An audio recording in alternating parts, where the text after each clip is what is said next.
Sabihin mo nga sa katabi mo, mahal na mahal tayo ni Lord. Di naman sa kabila, sabihin mo, grabe ang love ni Lord sa atin. Matindi yung love ni Lord. Paano ko nasabi? Sino po rito yung kayang-kaya mong i-claim, confident ka na i-claim ngayong araw na ito na you deserve to live another day today? Ulitin ko. Sino po rito yung confident na magsasabi, Pastor ako, deserve ko pa talagang mabuhay ngayong araw na ito. Dahil ako ay karapat-dapat buhayin pa ng Diyos dahil wala naman akong kasabit-sabit. Dahil ako ay perfect, dahil ako ay maayos. At kahit hindi ako kahabagan ng Diyos, ako ay pwedeng mabuhay uli ngayong araw na ito. Deserve kong mabuhay ngayong araw na ito. If you are that person, I want you to raise up your hand. Naunawaan niyo na ako? My friend, alam mo, yung katotohanan ng buhay ka pa ngayon, even if sa totoo lang we don't deserve it, ay patunay po ng napakatinding love ni Lord sa atin. Kaya minsan pa, sabihin mo dyan sa katabi mo, grabe ang love ni Lord sa akin. Bakit gayong katindi ang tingin ko doon sa about being deserving to live? Kasi ang linaw ng sinabi ng Bible, ang kabayaran sa kasalanan ay kamatayan. So huwag mong akalain na hindi, pag venial sin lang, hindi naman mortal sin. May mga, ewan ko ba, ba't nga tayo tinuruan ng una ng mga ganong kasalanan? May category. Samantalang, even the smallest hint of sin is enough para dalhin ang isa na kaluluwa sa impyerno. Kahit po, Pastor, white lies, kahit pa yan pink or purple or magenta. Okay? Ang kasalanan ay kasalanan, isang maliit na kasalanan ay sapat upang ang isang tao ay dalhin at ipahamak nito sa impyerno. So what is my point? Ikaw ay buhay, even if we don't deserve it. Yun po, kapatid ko, ay pagpapatunay na kung gaano katindi ang love ni Lord sa iyo. Samantalang may kilala ako, kaunting nagawa ng kaunting problema, galit na agad doon sa kasama at talagang parang hindi na mapapatawad. Huwag mong tingnan niyang katabi mo at hindi yan niyo. Okay? Pero si Lord ay paulit-ulit kang tayong pinapatawad at minamahal. Kaya nga sabi nung nakanta din ni kanina, galaiting-galiitin na puputok na daw ang dibdib Dahil hindi na daw niya makontain yung yung grabing love ni Lord. Tindi. Okay. So, kagaya po ng pinag-uusapan natin last Sunday, itutuloy lang uli natin. We're talking about love. Actually, ang title nga nung ating pinag-uusapan, itutuloy natin today ay Love Defined. Napag-usapan po natin what the Bible says about love in the book of 1 Corinthians, chapter 13. At napag-usapan natin last Sunday na ang love ay patient at ang love ay kind. Nakakatuwa po nung isang gabi ay nag-live group po kami at napag-usapan po namin, ano yung mga pagkakataon na ginamit ng Diyos para ipakita o iparealize sa iyo na hindi ka pa pala talaga kind. Tawanan na agik-ikan. Sabay, yung isa nga ay ang kansyaw pa nakapili ka na. Ibig sabihin, ang daming pagkakataon na ipinakita ni Lord na that person is not kind. Yun may biroan lamang. Pero nakakatuwa that yung buong week na yon, ginamit po yun ni Lord para ipakita sa atin, ibulgar ang ating mga puso. If we are patient enough na ba and if we are kind na nga ba talaga? Sino po rito yung na-discover mo ngayong week na ito na kailangan mo pa ng more patience? Diba? At sino naman dito yung na-discover mo na kailangan mo pang mas magbait pa? Ako, lumakas yung amen dun Praise God. At least we realize something. Hindi yung pasok dito, labas din At least pumasok dito, may naisip dito, may nangyari rito, may nabago at mayroong nabago sa kilos o salita. Praise God. Okay. So if love is patient and love is kind, ano pa? sa pagpapatuloy po, gusto ko ring malaman ninyo that love is not jealous. At yan ay sisimulan natin ngayon. Pag-usapan natin yan ngayong araw. But before that, let's pray. Father, we thank you for your extravagant love. We thank you sa love mong hindi na namin ma-spelling. Love na hindi na namin maintindihan. Love na di na namin makontain. And you said in your word, kami ay natutong magmahal dahil una mo kaming inibig. That is why we are celebrating your love. We're celebrating your goodness. And help us to understand, Lord, na ito pong love ay tatak ng mga tunay na nananampalataya sa inyo. So we pray, O God, na whenever ituon mo ang inyong paningin sa lugar na ito, makita mo ang inyong mga anak at makita mo yung sign ng totoong disciples mo. At yun ay yung love.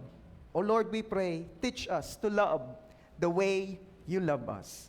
Salamat po. We dedicate to you this day. Be blessed, O Lord. This we pray in Jesus' name. Everybody shout and say, Amen. The best mong palakpak para kay Lord. Everybody say, love is not jealous. Ayan. Ang pag-ibig daw ay hindi mapanibughuin. Kahigpit ng Tagalog. Jealous na lang. Sino ba yung nag-chat sa iyo o nagsabi sa iyo, huy, huwag kang kasama ng Samaria sa mga yan, ako'y naninibugho. Meron pa bang gumagamit ng gayong salita, ano? Actually, hindi naman yan sa mga romantic setting lang, ano? Kahit naman sa mga friends, most especially sa girls. Tama po ba? May mga selosan. Kasi sa boys, para bagang, bro, huwag naman sama-sama doon. Bakit? Nagsiselos ako. Wow! Maayos ka. Diba parang ka-awkward naman pag sa mga boys, ano? Siguro iba yung pagpaparating na lang namin. Parang siguro ang mga naisip ko diyan ay di daw, sama ka na doon. Doon ka lang naman, gusto mo lang naman yung mga nakasama. Siguro ganyan na, ganyan yung sa boys. Ano? Hindi kagaya sa girls na talagang nagseselosan talaga Ano? Sabi naman ng mga young pro, mga adults, hindi yung pambata lang yun. Pag hindi ka nabigyan ng update ng latest, ikaw naman nakakagalit din sa yung classmate sa kanto. Classmate daw saan? Sa Marites. Ayan. So love is not jealous. Reresitahan ko po ngayon ng mga puso natin. Ha? Ito ang kailangan mo. Kung ikaw ay siluso o silusa, resita. Una, unahin mo si Lord. Pastor, yun na naman. Sa discipleship nga, yun na rin naririnig ko. Pati naman Sunday service, yun pa rin. Of course, wala namang iba Bakit? Pag hindi kasi si Lord ang number one sa puso natin, for sure, magiging jealous tayo. Pag hindi si Lord ang number one sa puso natin, for sure, magiging seloso ka o selosa ka. Kat. Bakit? Kasi nga, mamaya, babalikan natin yon. Paalala nyo sa akin, ha? Pag di nyo pinaalala, hindi na natin mababalikan yan. Dini muna tayo sa isang part na mas maganda May mga pagkakataon pong may dahilan para magselos. Okay? Ilalatag ko muna ito. Again, may mga pagkakataon pong may dahilan na magselos. Aba nga naman, ay pagkaga nga naman may papulupulupot na babae sa asawa mong lalaki, ay dapat ka nang magselos. Yung pagdating mo sa opisina ng iyong mister, ay nadatnan mong nakakalong yung sekretarya. At hindi ka pa nagselos, ikaw ang may problema. Ay hindi ho ako magseselos, pastor. Ako ho'y maunawaing asawa Talaga? Paano mong inunawa yon? Ang sabi ho na aking asawa, nagtitipid daw ho ang kanilang kumpanya, kaya hindi na nakabili ng silya. Kaya si sekretarya, kumalong na muna sa kanya. Ay ano naman sinabi mo, gayong ga, siya'y nauunawaan ko. So may problema yan, So may pagkakataong may dahilan talagang magselos. So anong jealousy o selos ang pinag-uusapan natin dito? Ang sinasabi o pinag-uusapan natin dito ngayon, church, ay yung wala namang kadahi-dahilan. Yung wala namang kadahi-dahilan. Yung, sino yung kachat mo? Tinignan ko lang ako ng oras na. Kabilis sa bilis naman ng kamay. Na-delete na agad lahat ng combo, pati history. Ha? Split seconds lang yun Ala, ikaw pag naman pagsanay na ga.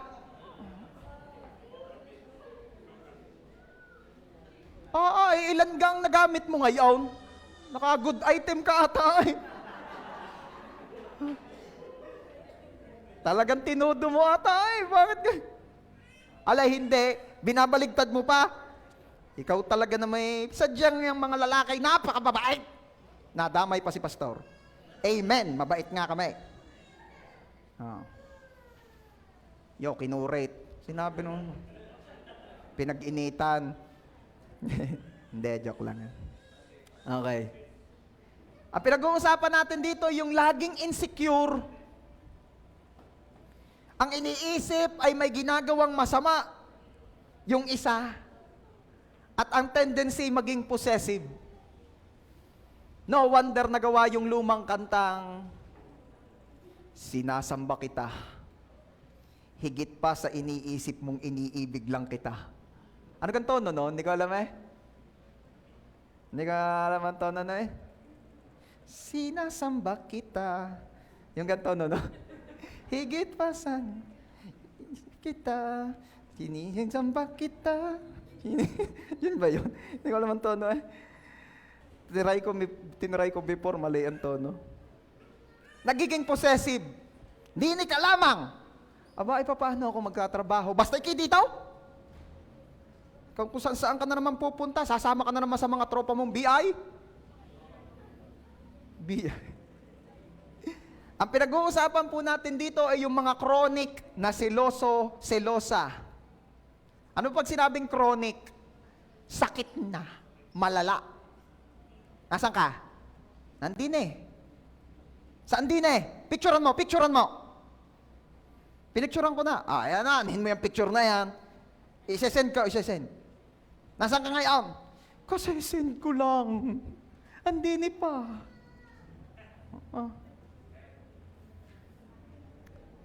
Taas ang kamay ng mga dalaga. Yung mga single na dalaga, yung wala pang boyfriend. Taas ang kamay. Bakit mga boys na nataas? Umayos kayo. Listen to this. Kung ikaw ay dalaga pa at ikaw ay single, o may nanliligaw na sa iyo. Kung ang nanliligaw sa iyo ay siloso, o ang nililigawan mo ay silosa, hindi po losa ang pangalan, hindi, silosa. Okay. Kung ang nililigawan mo ay silosa o ang nanliligaw sa iyo ay siloso, you have to think twice. Kasi most likely, ay yan na rin yan pag-asawa mo na. Pastor, ay boyfriend ko na po o girlfriend ko na po. Ay pati naman ho yung aking assignment pinagsisilusan. At tunay naman. Wala na daw po akong time sa kanya. At puro na lang daw po assignment. Ay saan nung gagawin ko? Di ang pagalitan niya yung teacher ko. Sa dami ng assignment. Most likely, ayan na rin yan pag-asawa na. Pag mag-asawa na kayo. Or worse, baka mas grabe pa. Anong problema kapag may partner kang siloso o silosa? Makinig kayo, mahalaga ito. Unang nakita ko, di ka pwedeng magtagal sa church. Kasi kung siloso ang asawa mong lalaki, pagsesilosan niya ang pastor mo. Ate, bakit? Ang kate? Makate? Inalkoholan niyo itong lapel? Lord, patawarin niyo po ako sa aking kayabangan. For humor's sake lang po. Ano pa? At least bumenta. Tagal kong nire-rehearse nun. Ano pa? Di ka pwedeng mag-overtime sa trabaho kasi kung silosa ang asawa mo ay mag-iisip yan na may kadate ka na. Tapos inihatid ka pa ng boss mong babae? Ano ang sasabihin ng iyong asawa? Kingdom damuho ka, ariyan damit mo, bumalik ka na sa iyong mga magulang, maliligalig din naman. Pati magulang na damay. Ngayon naman, sa atin po ha, sa atin lahat ito. Huwag naman tayong kikilos upang magselos ang asawa natin. Huwag tayong kikilos o gagawa ng mga anumang bagay na ikakaselos. Nariyan pa kayo? Parang ayaw nyo na atang ituloy ito eh. Nagkakaalaman daw eh. Anong mga paraan o kilos na dapat iwasan para hindi magselos ang iyong partner? Are, hindi naman pwedeng dalawa-dalawa ang cellphone mo, tapos di niya pwedeng pakialaman at sasabihin mo'y privacy. Sasabihin mo, ari na lang, o yan. Ay, yung isa, ay, ari akin. Bakit di kayo may akin? Ba't kayo may bigay yan? O yan, o. Ibinigay, sabay, bahala ka na yan, napakapalaisip mo naman, masyado ka. Tapos lumayas. Alam niyo kung ba't umalis? May password, hindi sasabihin ko ng password. Nakuha lang nung isa yung cellphone, di mo mabuksan. Anong password na re? Aba, ibinigay ko na cellphone, pati password. Ayan, na re, babalibak, akin. Pag may nagte-text sa erase ka kagad ng erase, yaan mong makita ang konbo. Bakit mo ga ini-erase? May tinatago ka?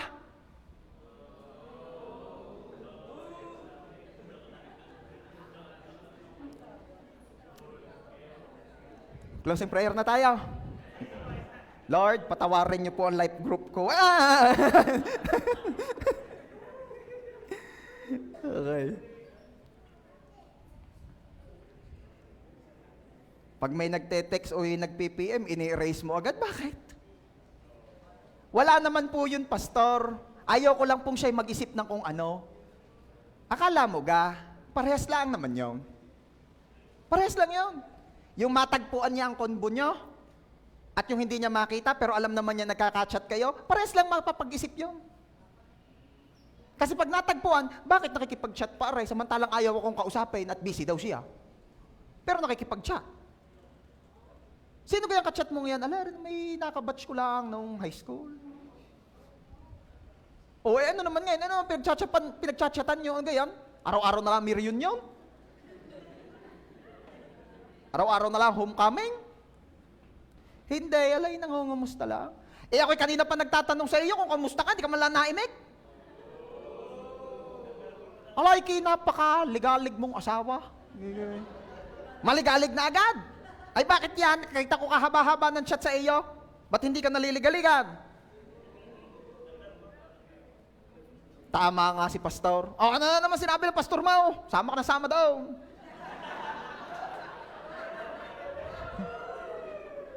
Sabi daw sa Bible, mas maigi pang tumira sa bahay na kubo kaysa sa makasama-kisama sa asawang maingay pa sa kwago. Maingay ka?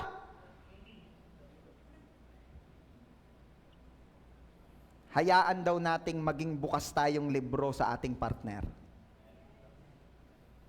Alam na aking asawa ang password ng aking cellphone. And actually, ang cellphone ko ay cellphone niya. At ang cellphone niya ay cellphone niya. Ang cellphone ko din.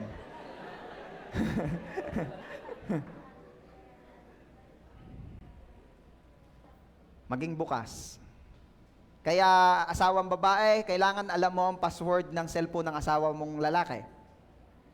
At ikaw naman asawang lalaki, kailangan alam ng iyong asawang babae ang password ng cellphone mo. At pati company phone. Yung iba kasi, wag mo nang pakialaman, aret company phone, are, doon naman nagawa ng kabaitan. Sino kayang tawag na boss na yan? Naku, boss pala ang tawagan. Sino kayang chat na sa iyo? Pinalitan mo pa ang pangalan, ha? Kala mo, di kita mahuhuli. Bakit? Sino kayon? Kita mo ka naman yan, chat, yung si NMRDC niya. Pinalitan mo pa, ha? Siguro yan ano, acronym yung, ano yan, siguro yung pangalan niya ni Maria, Nerissa, Ramona. Sa mga single naman tayo. Sa mga single naman, may mga siloso at silosa rin sa kanilang friends. Ito yung sinasabi ko kanina. Nagagalit pag ang friend niya is spending more time with others. Sabay possessive din yun. Anong bottom line nito? Dapat si Lord ang number 1 sa puso mo. Yan, di ba? Binalikan ko na. Ano nga yung sinasabi ko sa inyo, paalala nyo sa akin? Bakit kailangan si Lord ang number 1 sa puso? Para hindi magselos na sobra? Kasi si Lord lang po ang may kakayanan na mag-love back o magbalik ng pag-ibig na todo-todo. Kasi pag hinanap po natin ito sa partner in life o sa kung sino mang tao dito sa paligid, mabibigo po tayo. Tama ba? Sino po rito yung naka-experience na, nilibre mo yung tropa mo ng pamasahe, tapos nung iniintay mo nang siya maglibre sa iyo nung pauwi na, aba, patingin-tingin din sa iyo at mukhang gusto yung magpalibre uli. Di ba? Para bagang, hanggang kailan kaya ako magtitiis sa mga kaibigan kong ito? Na lagi na lamang ako ang laging nasagot sa kanilang mga pamasahe. Things like that. Pero kapag kay Lord po tayo, nagbuhos ng matinding love, ng todo-todong love, hindi ka mabibigo. Hindi ka madidisappoint. At payag po ang Diyos na maging possessive ka sa Kanya. Diba? No wonder may sinabi ang psalmist sa isang verse na, I am yours and you are mine. Diba? Payag si Lord. Sige, ako'y iyo, iyong iyo. Payag ako. Praise God. And the Lord Himself is a jealous God. Di ba? Kasimula-simulaan nung ating third song, ano gang lyrics doon? He is jealous for me. Di ba? Bakit si Lord ay jealous God? Jealous naman si Lord na may nasa lugar. May nasa lugar, hindi naman chronic. Hindi mo rin naman masisising si Lord ay magselos nga naman pag mas mahaba pa ang time mo sa cellphone kaysa sa Kanya. Pag mas madami pa ang iyong effort and time sa trabaho kaysa sa Kanya. Pag mas mahaba pang naugugol mong panahon at mas marami pang resources na nauubos mo sa paghahalaman kaysa kay Lord at sa mga bagay na tungkol sa Kanya. O, plantita. Yan. So once again, love is not jealous. Mahal na mahal ko lang po, Pastor, kaya ako nagkakaganito. That is not love. Yung hindi mo pinapayagang sumama sa life group, bakit ga? Pero, inilulugar din yun ha. Minsan kasi yung mga nagla-life group na mga lalaki, kaya na lang minsan pinagseselosan ng partner at hindi pa attend din ng life group kasi nga naman pag nagpicture na, ay magkakayapos eh. Kaya ika naman nung asawa o ika naman nung girlfriend eh. Ako nga hindi mo nayayapos ng gayaan, kayo yapusan ng life group, nakakalong ka pa eh. Kaya minsan may ayusin din natin yung picture ha. Yung life group ko ha, at least tayo nakamove on na doon. Huwag niyong pipicturan yung kapag kayong mga ano. Natatakot si Jason tuloy sumama sa atin. Hindi. Biro lang yan. Okay. Number 4. Yan. Paborito ko ito. Yan. Love is not boastful or proud. Ang pag-ibig daw po ay hindi mapagmalaki, hindi nagmamalaki, hindi mayabang. Sabihin mo nga dyan sa katabi mo, partner. Ang totoo, hindi talaga ako mayabang. Hindi masabi nung isa. Yung ang totoo lang ang nasabi, ang totoo, ay nung sinabing hindi ako mayabang, napatawa na lang eh. Alam niyo kapag yung mga laging ang gusto siyang bida, yay mayabang. Ayaw ko naman sumama dyan sa life group na yan. Bakit? Ay, may mas bida sa akin diyan. Ayun lang. Kaya ayaw sumama. Listen to this, church. Pag kinukwento mo pa ang yaman mo, most likely ay hindi ka mayaman. Baka hindi ninyo na itanong. Wala nga nagtatanong. Ay, may pera ako sa bangko. Magkano? 200,000. Ang dami. Oo, syempre. Kayo ga? Ala, hindi na ako para magkwento. Ala, sadyang baka wala ka lang pera. Oo nga, hindi na ako para magkwento. Hindi ko naman pati kailangan ipaunawa sa iyo kung gaano kadami yung pera ko. Kung di ka maniniwala, di bumaba ka na ng sasakyan.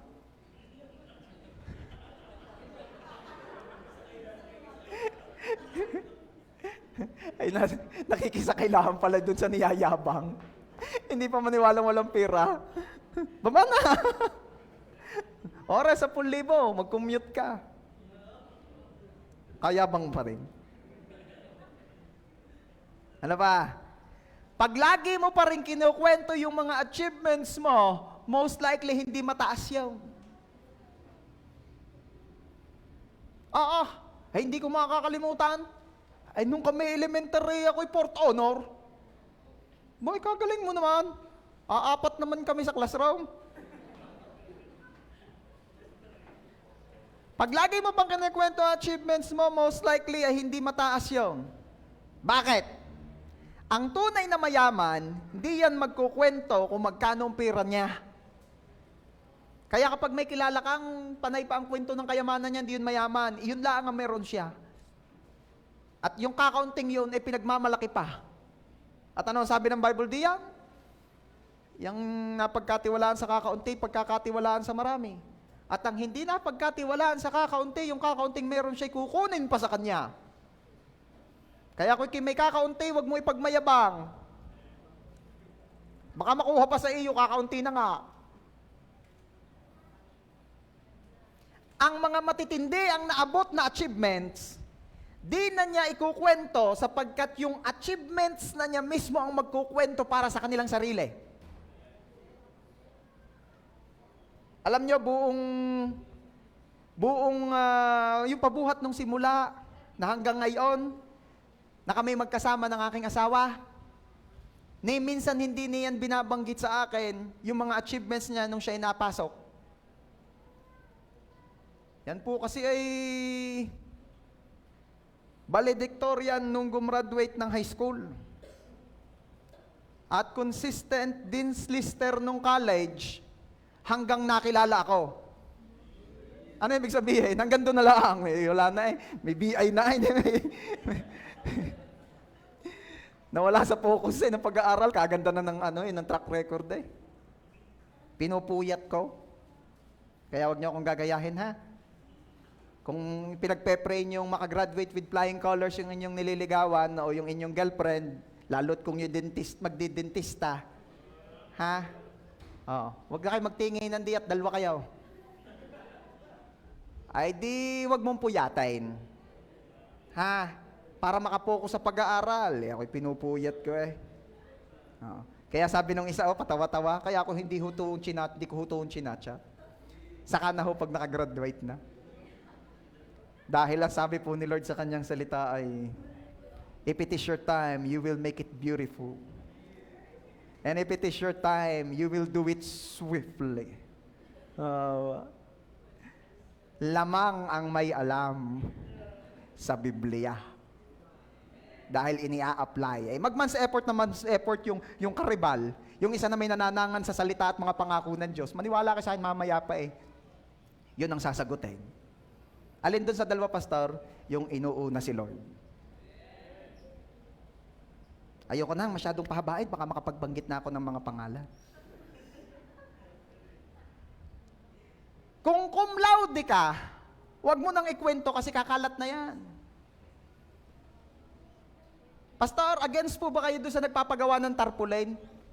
Walang pakialaman. Kung gusto mo yung tarpaulin eh. May nakita nga ako nagpagawa pa ng tarpaulin eh. Congratulations, yung tropa nila, halimbawa ang pangalan ni Junel.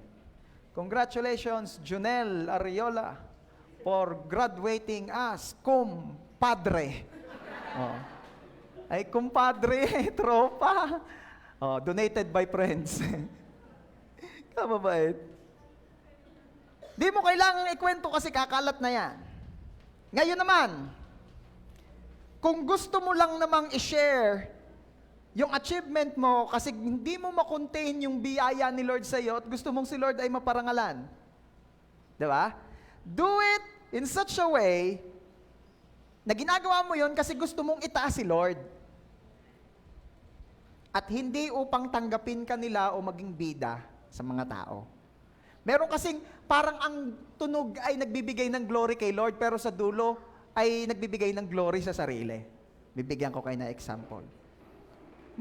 Sino nagluto nung minudo? Ay, ako. Ay, ikaw ga, kasarap eh. Kagaling ng pagkaluto mo. Naku, brother, don't mention it. Biyaya lang ng Lord. Wow, di ba? Sabihin nyo nga, wow. Eh, yung apritada, natikman mo. Ako rin nagluto, no? Eh, yun na. Doon na. Parang humble na sana eh, ano, nagbibigay na ng glory kay Lord, eh, kaya lang biglang kumakambyo eh, ano? Yan. Ano pa?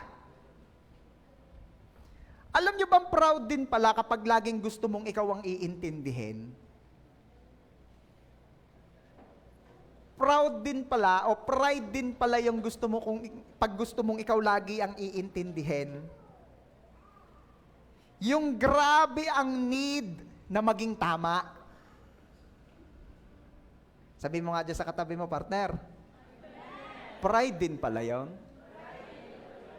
Yung laging gustong siya ang may last say sa argument. Napakasama mo! Nuknuk ang kang kasama! Ikaw na ang kampunong nasa ilalim! Hindi! Ikaw yung mas matindi pa doon! Ikaw ang boss noong! Di ba? Yung laging, yung ayaw magpatalo, yung laging may nasasabi pa. Yung, ikaw na ang pinaka! Ikaw na talagang pinaka, period! Ikaw na ang pinaka-erase, period! Uli, period! Period! Di ba? Ikaw na yung pinakamatindi sa lahat! Yan. Sinususi ko na, hindi ikaw, binubuksan ko, tapos ikaw talaga pinakamatindi, sinususi ko, tapon ng susi sa dagat. Yung may last say palagi, yung ayaw magpatalo sa argument, that is pride. Ang laki, ang tindi ng need na maging tama. Hindi yan, ano? Tapos di naghiwalay na. Ha? Ha? No, talagang kahit yung mga gayon na lang yan, hindi pa rin patalo eh. At hindi. Pride din pala, yung antindi-tindi rin ng pangpapamukha mo sa pagkakamali ng iba.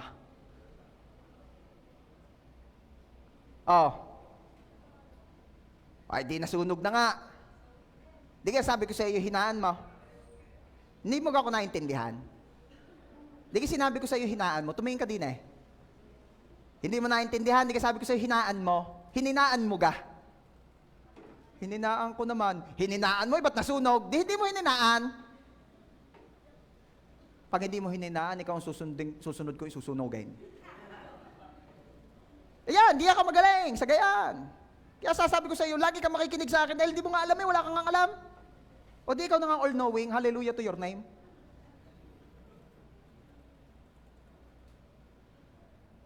May timing ang pagko-coach, pagtuturo, pagpapaalala.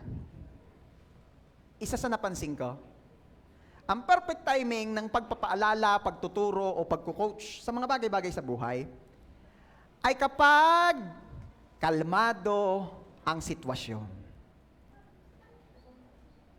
Bakit ko ito sinasabi? Ang dami-dami kasing ang galing-galing magpayo ng magpayo kapag windang na yung tao. Yung namumroblema na, yung nasa kaharap na sa problema, yung nakaharap na sa consequence ng pagkakamali, yung nagkamali na, yung nalulungkot na, yung namumroblema na, at doon pa, binubutaktakan. Are you getting me? Alam ko, wala sa inyong ganun sa bahay nyo dahil mga perfect ang families nyo eh. Wala mga ganun sa bahay nyo, yung down na yung tao, hindi na po sermon ang kailangan nun. Ang kailangan na nun, comfort. Paano po ba mag-comfort, pastor? Ayan, di ba? Sabi ko sa iyo na, ayan, dali mo. Ang daming ganon. Sa halip na i-lift up, yung bumagsak, inginungod-ngud pa. Mali ka. Sabi ko sa iyo, mali ka. Lift them up. Pag nahimasmasa na, pag kalmado na ang sitwasyon, saka po natin uli paalalahanan. Pero, if you're that kind of person, nasanay na eh. Kung ikaw yung ganong klase ng tao, then church, kailangan may mabago. They need comfort. Kailangan nila i-comfort, hindi sermon. Bakit ganon? Kasi ang tindi ng need na maging tama. tipong kaunting diferensya lamang hahanap pa ng makakatulong just to prove that they are right. Matindi yun. Gaano pagka tayo kalayo? Ay sabi, ang alam ko mga 200 meters pa. Abay, malapit na yon. 200 meters. Ay, digay 300 meters yan. Hindi 200 meters yan. Hindi 300 meters yan. Tama. Tatawagan ko yung aking mga kamag-anak at tatanong natin, talagang alam ko yun ni 300 meters eh. Tatawagan ko, pati yung si engineer, saka yung arkitekto kumpare ko, ha? Alam ko talaga 300 meters yun eh.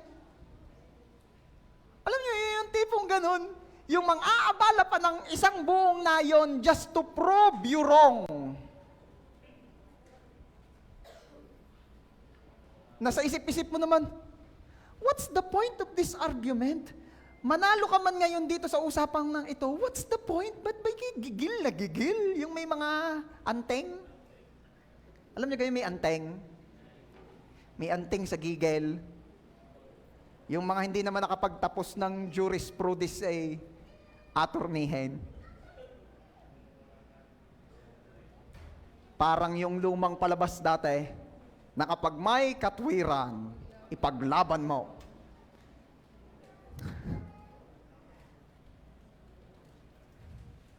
Ano pa? Yung palang mga maramdamin ay proud. Yung mga masyadong maramdamin, proud din yun. Yung mga tipong, alam nyo ba, na ang ating katawan ay templo ng banal na spirito? May masama ba doon sa sinabi ko? Wala, no? Pero alam nyo, may experience ako before, hindi naman dito sa San Jose. Natuwi nang ang mga napapag-usapan ay malaki, katawan, medyo malaki yung katawan niya, medyo malaki, mataba. Yun, lalo na yun, hindi ko pwedeng sabihin yung salitang yun. Bakit? Napakamaramdamin. Sobrang sensitive. Alam niyo ba yung pagiging sobrang sensitive, yung pala ay pride din. Kasi masyado nakapokus sa sarili. Ano pa? Yan palang ayaw tumanggap ng tulong ay pride. Kahit papaano naman pala may natutunan ako nung ako'y nag-college. Kasi naalala ko po, isa sa tinuro sa amin sa business ethics. Kapag daw pala tayo nasa Germany, at nakakita ka ng matandang German na tatawid sa kalsada, wag mo daw yung tutulungan. Wag kang mag-o-offer ng help sa kanila. Bakit? Kasi yun ay insulto sa kanila at masasabihan ka ng, how dare you? Samantalang sa atin, di ba, inaalalayan pa natin yung ating mga lulo, yung ating mga lula, pagbababa sa jeep, inaalalayan natin, tas may, aputire! Sinabi ng abutin mo, ra! Siya pa matatapang, tapos pagka nakuha mo na, patake! Di ka? Alam niyo kayong patake? Ipatak mo. Para bagang, ang nagkukwento kasi sa akin, yung isang kapatiran dati sa Rosario, taga Bulacan, hindi siya Batanggenyo. Minsan daw nakasabay siyang maglola sa jeep, nung nababa na nga daw, iniabot yung gamit doon sa apong naunang bumaba. Tapos sabi raw, patake! Sabi daw niya, bakit ipinapahulog? Katatapang, Pero dito sa atin, courtesy yan, to help, to offer help. Pero in Germany daw, wag mo raw gagawin yan. Okay? Ba't ko sinasabi sa inyo? Kasi time will come na kayo ay pupunta sa different parts of the world. Yung nag-amen, mangyayari sa iyo at mararanasan mo. Kasi may marami rito, pupunta ng abroad. Either magwo-work, or magbabakasyon, mamamasyal, or magmimisyon. Malay nyo, si John Kenneth, ipadala sa Australia. Diba? Tapos magsimula ng church doon. JA1 Australia, Melbourne. Diba? Ang bawa ay si Pitts. Ipadala sa Marawi. Ara naman bigla ko lang naisip what if ipadala nga ni Lord si Pete sa Marawi? Sasama ka? Wow!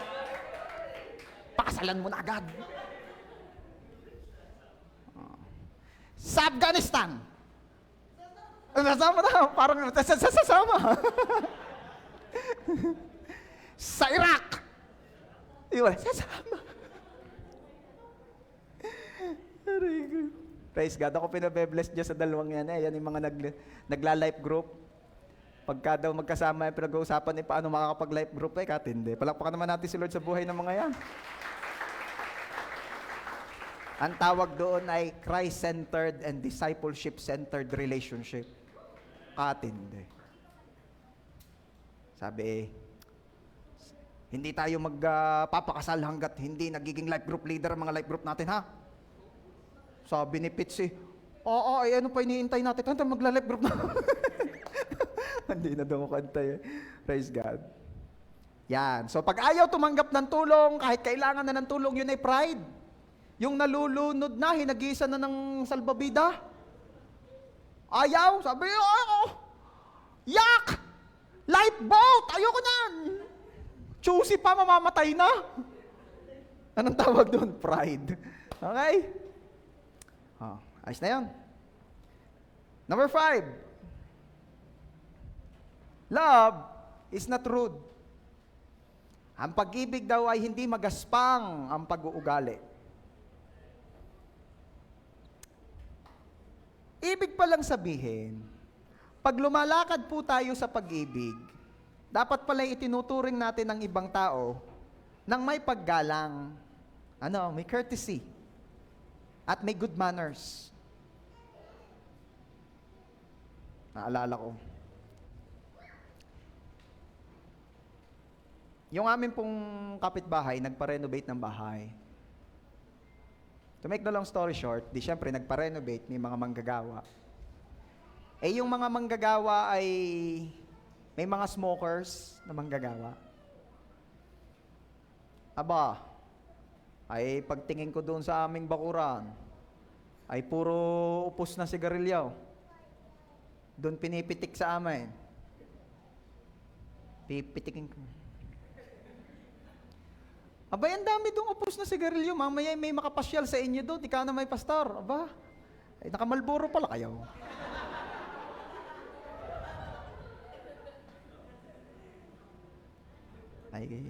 Ano, isasagot ko sa inyo? Ay, hindi. Mahal na yan ngayon. Doon ako sa mura. Joking lang po. Biyaya ng Lord na hindi nagka-problema sa ganyang bagay. Anyway, going back to sa sinasabi ko, di ikaw miski pastor, may iyamot ka sa mga padaaling iyon. Gawin baga namang tapunan ng titisan ng iyong... Ano hong nangyari, pastor? Hindi, winalis ko. At kakausapin ko na lang yung aking ninong. Ninong ko yun At sasabihin ko, Ninong, ay tunay namang, bago kayo magpagawa, turuan nyo muna ng GMRC ang inyong magagawa. Ay, hindi ka naman pwedeng toong maggalig-galig doon. Kung hindi, alam naman kayo kay pastor. Baka magliligalig. Pero ang pag-ibig ay hindi magaspang. Kita nyo gayon. Baligtarin nyo kaya ang sitwasyon. Ikaw kayo matutuwa. Tayo po ba ay magalang sa lahat ng tao? Sabihin mo nga dyan sa katabi mo, magalang ba tayo sa lahat ng tao?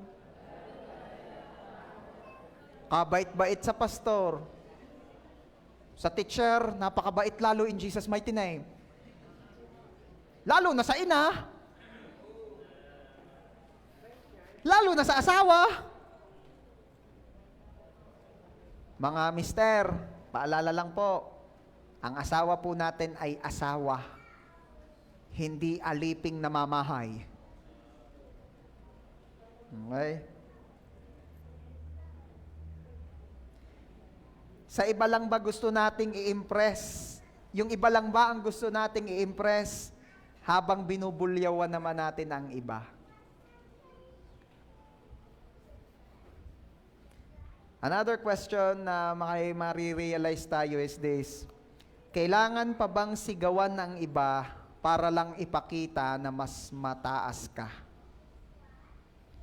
Brad, hinay-hinay lamang, ba't ka pinagsisisigawan mo yung mga tauhang yan? Mga tauhan mo? Para lang malaman nila kung sino ang boss. Miski hindi mo sigawan, alam naman nila kung sino ang boss. Another question. Ikaw ba ay mabait sa waiter na nagsiserve ng pagkain mo? Alam niyo, ito yung may naikwento ko na before, uulitin ko lamang, lalo na doon sa mga ngayon lang ito maririnig.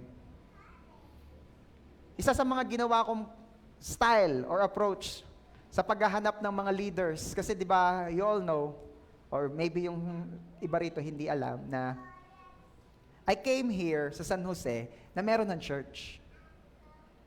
Nagkaroon ng kaunting problema sa leadership na unang naka-assign dito. At ang anak ko po yun. at ang lingkod po ninyo ang ini-assign na kapalit.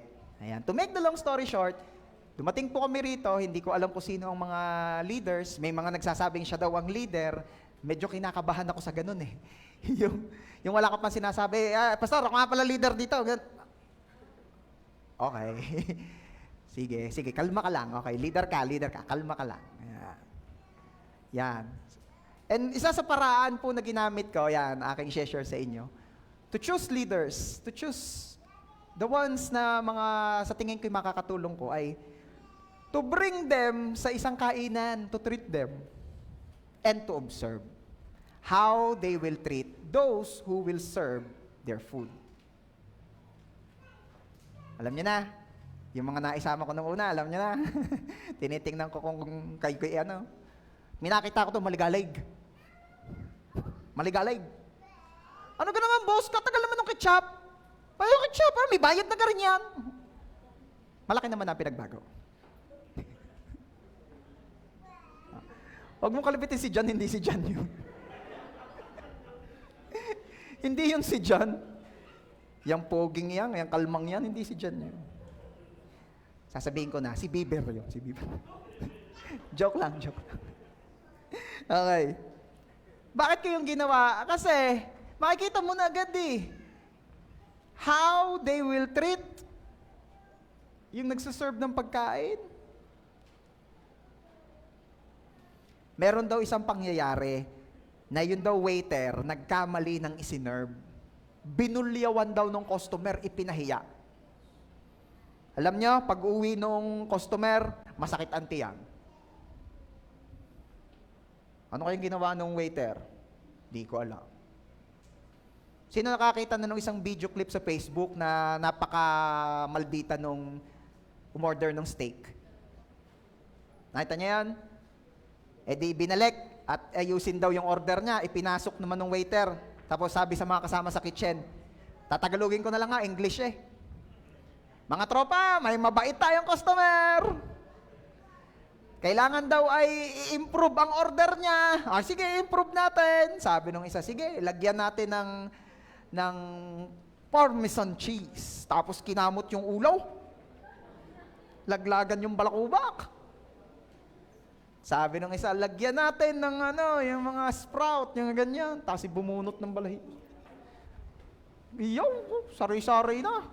Lagyan natin ng sauce, ng mustard sauce. And final, yung pinakamatindi daw, wag na, ayoko na sabihin. Basta kung saan lupalop kinuha, tas inilagay. Tapos isinerve na uli. Ma'am, this is your steak. Kagaya po ng inyong request, ganito, ganyan, with parmesan, etc., ganyan. At nung kinain, very good job. Yaks. Anong lesson? Don't ever be rude to people who prepares your food. Yung iba naman sa kayabangan, gusto lamang gusto lang mampahiya. Siguro naman wala na nagbabaon dito ng ipes, Yung pagpaubos ng pagkain, biglang lalagyan. Waiter, may ipis naman eh. Sabihin naman ng waiter, kagaling niya po isang slice na eh. Saka nyo lang ako nakita yung ipis, laki-laki. Gusto lang magmalaki upang ipakitang mababa ang tingin niya dun sa waiter. Meron din naman pong story na ayaw mapahiya gustong ipa-take out yung tirang pagkain, ayaw mapahiya. Sino rito yung nahihiya kang ipa-take out yung tira? Siyempre naman, pag ang ipa-take out mo naman ay gravy na lamang, wag mo. Boss, pa-take out? Nang alin po dyan? Yung gravy. Huh? Itong sinasabi ko sa inyo, ayaw mapahiya, gustong i-take out yung tira. Alam niyo kung anong sinabi sa waiter? Waiter, makikibalot naman yan. Ay, ite-take out po, sir. Hindi naman kami nagte-take out ng ganyan. Para sa aso. Para daw sa aso. Pero yun wag ka. Para sa kanila daw talaga, nahihiya lang. O, sige po, no problem po. Kami na po ang bahala. Ay di, tatango-tango naman yung isa. Ayos, hindi ako napahiya na ako'y nagdadala ng tira. Pagbalik ng waiter, ay, 3 malalaking plastic bag ang dala. Sir, ari na po, yung para sa asaw. Sabi ng lalaki, ba't dumamay? Ano ganyan? Ay, madami pa po sa kitchen. Ay, sinama ko na po, para hayahay po ang aso niyo. Sayang. Sabihin mo nga sa katabi mo, partner, hindi yun nakakahiya. Hello? Hindi ka? Sa halip na may pang-ulam pa, ay di ang aso ang nanagana. Sayang. Ano pa? Sino po rito yung mga may sasakyan? Taas ang kamay. Yung mga gustong magkasasakyan, taas ang kamay. Ayan. Ako po ay walang sasakyan ngayon, sira. Baba ang transmission. Ayun. Maayos din yon in Jesus' name. At pag yun hindi inayos, papalitan ni Lord ng bago. Bigla ko na lang kayong titigilan na may bagong MUX. Madadaan ako si Bieber. Padadaplisan ko. Joke lang. Joke lang po, joke lang. Si Bieber talaga lagi inaapi eh. Oy, si Bieber po makakapagkwento, mabait kami dyan. Pag nadadaanan namin eh. Si Bieber gayon? Oo nga, si Bieber, lampas eh. Pag malayo na, saka naming papayapayan, Bieber! Oh, bilis! Eh! Kabait. Hindi ho. Inaatrasan ho namin yan. Pisat. Mahal na mahal ko yan, yung anak ko. Kaya kinukulit ko lang. Bakit ko tinatanong yung mga may sasakyan? Baka ikibusina ng busina. Yung mga pwede namang sabihin, pwede naman bumaba. Baka may iniintay ka, wag kang busina ng busina ha. Ano ka kaya? Ano ba tingin ninyo? Driver ako! Bilisan niyo!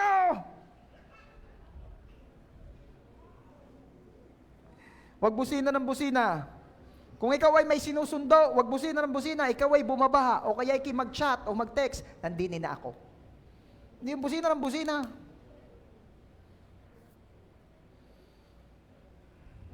Sino po rito yung paggabi, hindi nagbababa ng ilaw? Bahala kang masilaw. Kau baga, liit na sasakyan mo, dilunukin mo lahat ng ilaw ko. Yung mga hindi nagda-drive, walang sasakyan, hindi pa naiintindihan, napapansin niyo paggabi, ang mga ilaw, ang mga headlights na sasakyan ay dim, bright. Di ba gumaganon? Kasi nga, masakit po sa mata nung kasalubong yung naka-bright, kaya nagdi-dim sila. Okay? Yung iba naman, kaya malayo pa lang, nagdi-dim bright na ipinapakita nila na, yun na yung dim nila. Example po yung sasakyan namin, yung trooper mataas, kaya yung kahit naka-dim na, parang naka-bright, kasi mataas siya. Di kung ayaw mo nang nasisilaw kayo magsasakyan ka ng mas mataas pa doon. Bus. O kaya 10-wheeler. Ayun, dim bright. Mag-dim ka naman. Huwag naman yung sinisilaw mo. Halogen na nga ang ilaw mo. Yung puti na nga, kasakit sa mata. Ano pa?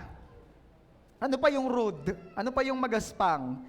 Yung sumisingit sa pila. Meron pa rin ba sumisingit sa pila dito? Umorder ako nung isang araw sa KFC, sa SM Lipa. May sumingit sa aking matanda. Sabi sa akin, wala naman priority lane, di ako na muna at ako na may senior.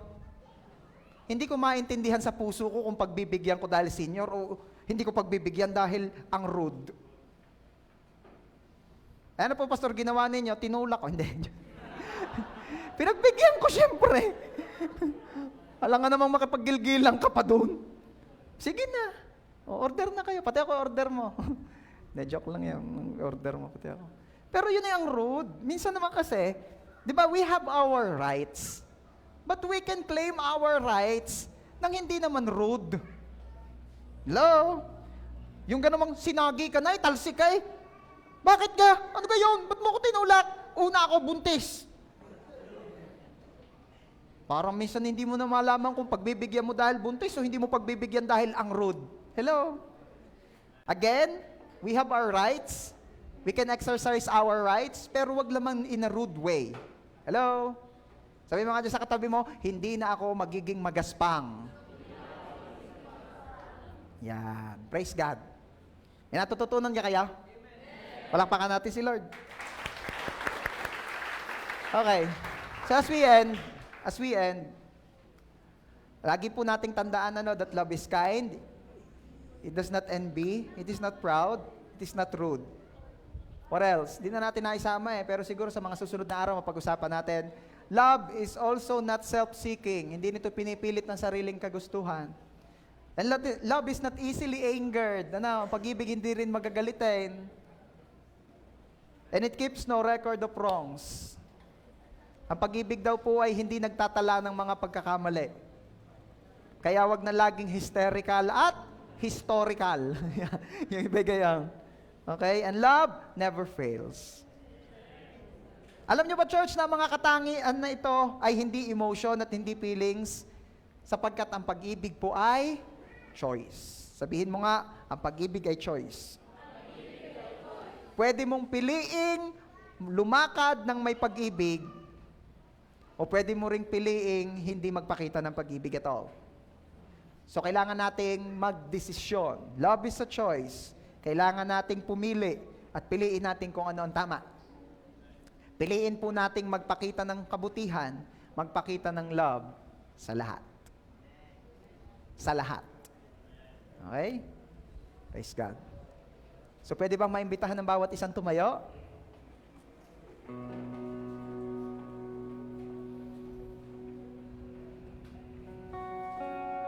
Again, kagaya nga po na sinabi ko kanina, tayo po ay nagkaroon ng desire na magmahal, tayo po ay umiibig dahil tayo ay unang inibig ni Lord.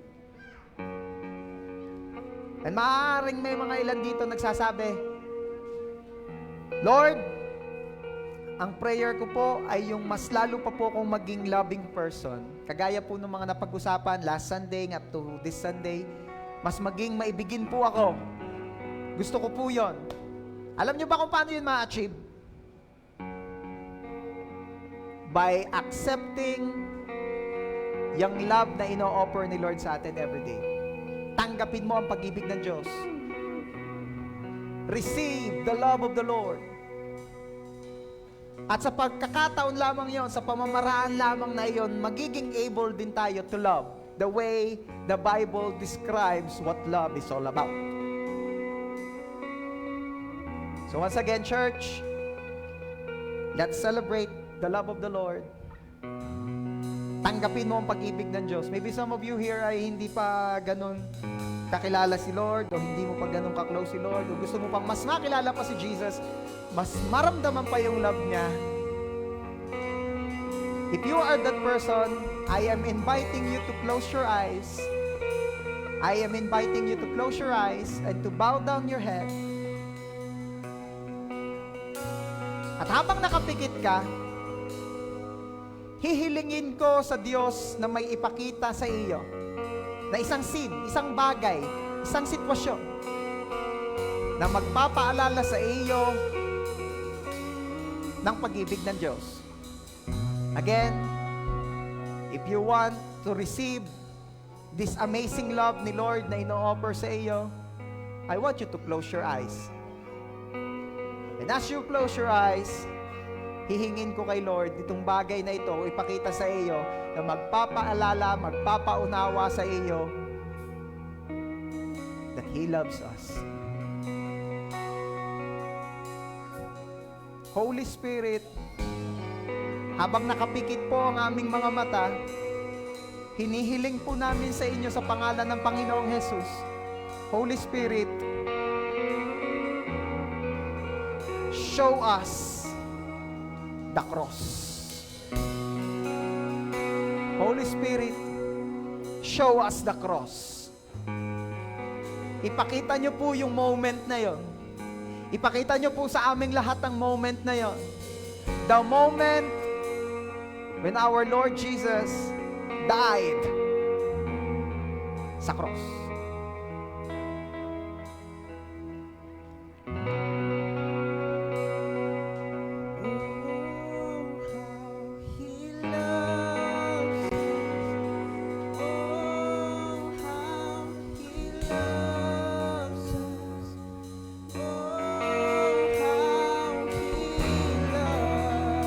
And while Jesus is dying on the cross,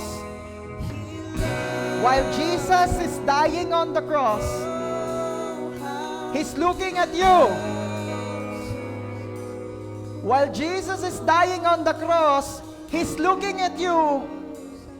At ito ang sinasabi niya, anak, you are worth dying for.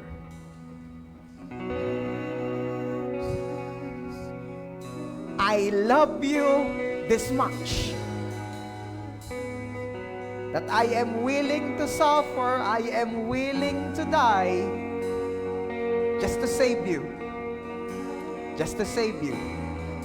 Just to save you. So whenever you feel lost, church, whenever you feel lost, go back to the cross. Whenever you feel lost, go back to the cross. And once again, the Lord is showing you right now,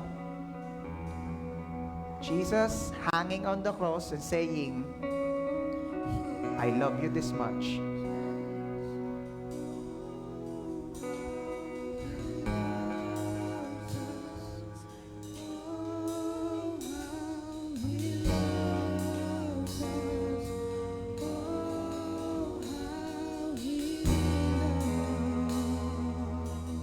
Can we sing that song? He loves us. Oh, how He loves us. Oh, how He loves us. Oh, how He loves. Once again, yes, He loves. Yes, He loves us.